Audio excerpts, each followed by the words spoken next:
Hi everyone. आज हम लोग वैलेंस बॉन्ड थ्योरी के क्वेश्चंस करना सीखेंगे using some amazing tricks. So let's start. सबसे पहले हम कंपाउंड के शेप के रिगार्डिंग कुछ इन्फॉर्मेशन जान लेते हैं। अगर कोऑर्डिनेशन नंबर 4 होगा तो हाइब्रिडाइजेशन दो तरीके से हो सकता है, sp3 और dsp2। अगर sp3 है तो कंपाउंड का शेप टेट्राहेड्रल होगा और अगर dsp2 है तो कंपाउंड का शेप स्क्वायर प्लेनर होगा। अगर कोऑर्डिनेशन नंबर 6 है तो भी हाइब्रिडाइजेशन दो तरीके से हो सकते हैं, sp3d2 और d2sp3।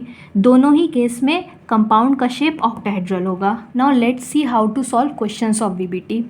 सबसे पहले स्टेप में हम कंपाउंड का सेंट्रल मेटल एटम चेक करेंगे। इसमें तीन पॉसिबिलिटीज़ हो सकती हैं, या तो वो 3D का होगा या 4D का या 5D का। अगर वो 4D 5D का होगा तो उसमें हमेशा पेयरिंग होगी। अब ये मैं आपको आगे समझाऊंगी कि कैसे होगी पेयरिंग, इसका क्या यूज़ है। अगर 3D होगा तो हम ऑक्सीडेशन स्टेट चेक करेंगे उस सेंट्रल मेटल एटम की। अगर ऑक्सीडेशन स्टेट +3 से ज़्यादा आ रही है तो पेयरिंग हो जाएगी। अगर +3 से कम आ रही है तो हम देखेंगे कि जो लाइगेंड है वो स्ट्रॉन्ग है या वीक है। अब हमें पता कैसे चलेगा कि लाइगेंड स्ट्रॉन्ग है या वीक है, तो यहाँ मैंने ऑर्डर लिखा है CNOX। मीन्स अगर लाइगेंड में कार्बन आ रहा है तो वो सबसे ज़्यादा स्ट्रॉन्ग होगा, फिर नाइट्रोजन वाला, फिर ऑक्सीजन वाला, फिर हेलोजन वाला। अगर स्ट्रॉन्ग लाइगेंड है तो पेयरिंग हो जाएगी, अगर वीक लाइगेंड है तो कोई पेयरिंग नहीं होगी। इस फ्लो चार्ट को आप एकदम दिमाग में अच्छे से सेट कर लीजिए, क्योंकि सारे क्वेश्चंस जो भी वीबीटी के हैं वो सब हम इसी फ्लो चार्ट की हेल्प से सॉल्व करने वाले हैं। अब चलिए इनके क्वेश्चंस करते हैं। तो यहाँ पे हमें क्वेश्चन दिया हुआ है जिसमें एक कंपाउंड है FeCN6। इसकी हमें हाइब्रिडाइजेशन निकालनी है, शेप निकालना है, मैग्नेटिक बिहेवियर और मैग्नेटिक मूवमेंट।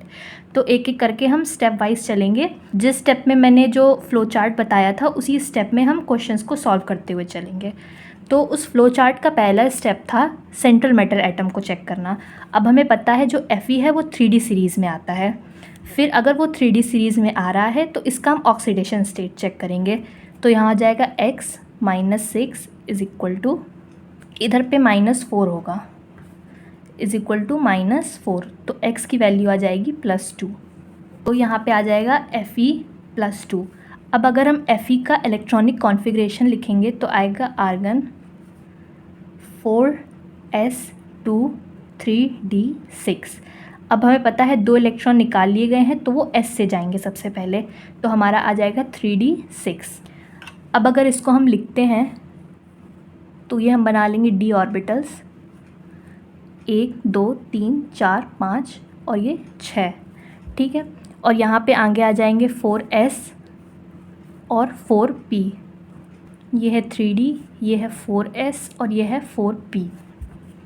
अब हम लिगेंड चेक करेंगे। CN लिगेंड है, मींस इसमें C आ रहा है तो ये स्ट्रॉन्ग फील्ड लिगेंड है, और स्ट्रॉन्ग फील्ड लिगेंड होगा तो हमेशा पेयरिंग होगी। तो अब इसकी पेयरिंग करा देंगे, इसको इसके साथ पेयर कराएंगे, इसको इसके साथ पेयर कराएंगे, तो हमारा d ऑर्बिटल कुछ इस तरीके का दिखेगा। मींस 2 ऑर्बिटल बाहर के खाली हो गए, तो इसका हाइब्रिडाइजेशन हो जाएगा D2। ये 2 ऑर्बिटल खाली हैं, इसका D2, फिर इसका S, और यहाँ पे P के 3 ऑर्बिटल खाली हैं तो sp3। मींस जो उसका हाइब्रिडाइजेशन आएगा वो होगा D2sp3। अब हमें पता है D2sp3 में शेप क्या होता था, ऑक्टाहेड्रल। तो हमें दो चीज़ों के आंसर मिल गए, हाइब्रिडाइजेशन हो जाएगा D2sp3 और शेप हो जाएगा ऑक्टाहेड्रल। अब हमें मैग्नेटिक बिहेवियर बताना है। तो अगर उसमें अनपेयर्ड इलेक्ट्रॉन हैं तो वो पैरामैग्नेटिक होगा, और अगर पेयर्ड इलेक्ट्रॉन है तो डायामैग्नेटिक होगा। अब यहाँ पे सारे पेयर्ड इलेक्ट्रॉन हैं क्योंकि पेयरिंग हो चुकी है, तो ये डायामैग्नेटिक होगा। अब इसका निकालना है मैग्नेटिक मूवमेंट, तो उसका फॉर्मूला होता है magnetic movement is equal to √n n+2, जहाँ पे n है नंबर ऑफ़ अनपेयर्ड इलेक्ट्रॉन। अब क्योंकि अनपेयर्ड इलेक्ट्रॉन 0 है तो यहाँ पे मैग्नेटिक मूवमेंट भी 0 हो जाएगा। Now let's see another example. इसमें जो सेंट्रल मेटल एटम है CO वो भी 3D सीरीज़ का है। अब हम इसकी ऑक्सीडेशन स्टेट चेक करेंगे तो ये आ जाएगा CO+3। अब इसका इलेक्ट्रॉनिक कॉन्फ़िगरेशन लिखेंगे तो 2 इलेक्ट्रॉन S से निकलेंगे और 1 इलेक्ट्रॉन D से निकलेगा, तो आ जाएगा 3d6। अब हम इसको d ऑर्बिटल में फिल कर देते हैं, 6 इलेक्ट्रॉन, ये 3D है, फिर आगे आ जाएगा 4s और 4p, फिर आ जाएगा 4d। अब जो Fe है वो एक हेलोजन है, इस वजह से वो वीक फील्ड लिगेंड है, मींस यहाँ पे कोई पेयरिंग नहीं होगी।